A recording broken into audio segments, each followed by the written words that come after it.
On est parachat Vaïkra, un petit Dvar Torah, et après un peu plus long, on verra. Le Zohar Kadosh, très intéressant. Le Zohar Kadosh, il dit, on voit, celui qui est riche, il offrait, comme on dit, une grosse vache. Moyen, un agneau, une brebis, un mouton. Et ceux qui étaient pauvres, alors, la Gemara a dit, une farine, un kilo de farine. La Gemara a dit que Echad Amarbe et Echad Amit, en vérité, à Kadosh Baruch Hu, ce qui compte, c'est les efforts. Ouais. Comme on dit, quelqu'un qui a dépensé 20% de son argent, chez un pauvre, ça fait 10 euros, chez le moyen, ça fait 100 euros, et chez le riche, ça fait 1000 euros, ils sont au même niveau. Le Zohar Kadosh est très intéressant. Il dit, tu sais pourquoi le riche, il a besoin d'amener un grand korban? On parle de korban khatat, évidemment. C'est-à-dire quand quelqu'un il avait fauté, on va parler de korban khatat plus tard, on va expliquer. Il y a de la gava. Libo gasbé. Il est orgueilleux. Comme il est orgueilleux, il a besoin d'amener un grand korban. Le pauvre, comme il a son lèvre, un cœur brisé, il a moins besoin. Vous avez dit. Je comprends pas très bien comment traduire les mots en araméen, mais il dit comme ça, je vais essayer de maximum. Attira, celui qui est riche, des hymnines que parfois, des libés gasbé, que son cœur, gas, ça veut dire il est orgueilleux, il est gros. Hein? Avamakriv Torah, il devait sacrifier, Torah c'est un taureau. Begin deliba chashiv yatir le mechate kayemari. Parce que son cœur, quand quelqu'un il est riche, il faute avec plus de volonté, je ne sais pas comment dire. Ouais. Ça le dérange moins, il oublie la faute.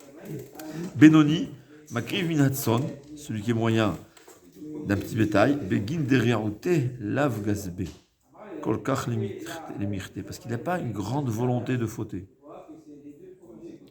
Miskena, et le pauvre. Ah, c'est très intéressant. C'est très intéressant. Moi, j'aime pas ce mot, le pauvre. En hébreu, c'est ani. Le pauvre, ça veut dire c'est un misken, ouais, le pauvre. On le plaint. Mais on voit qu'en araméen, dans le temps, c'est-à-dire en français, il y a beaucoup de mots qui sont très intéressants, que leur source, en fait, tu vois que ça s'accorde avec la Torah. Ici, on voit que dans le Zohar Kadosh, celui qui n'a pas d'argent appelle le pauvre. C'est intéressant. Miskena, des libello gazbe, riaoute namour mikula. Sa volonté de fauter, elle est plus petite. J'étais modaan korbanehon le kulhu kolchad vechad bilchudahu. Kutab richu da'in dina kolchad bemitkele yesharat shvochu.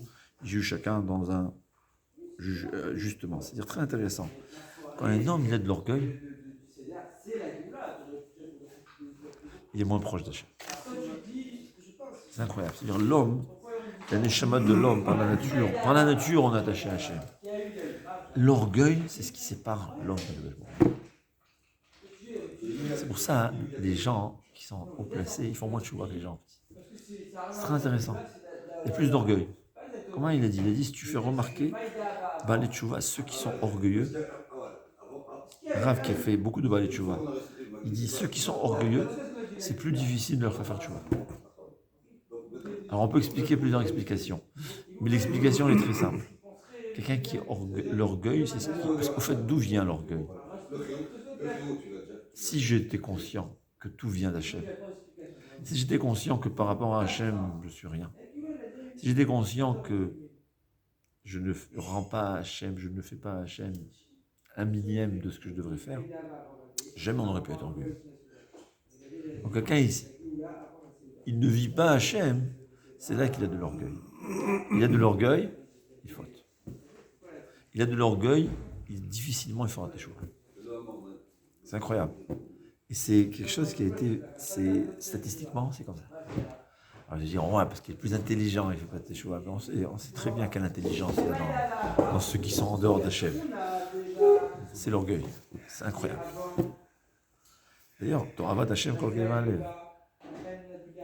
je crois que Rabbi Nachman de Breslev, il dit que pourquoi un riche, il donne moins de tzedaka. Plus on est riche, moins on a envie de donner de tzedaka. Il dit parce qu'on est plus orgueilleux. Intéressant. Je sais pas. Bon, ça y est.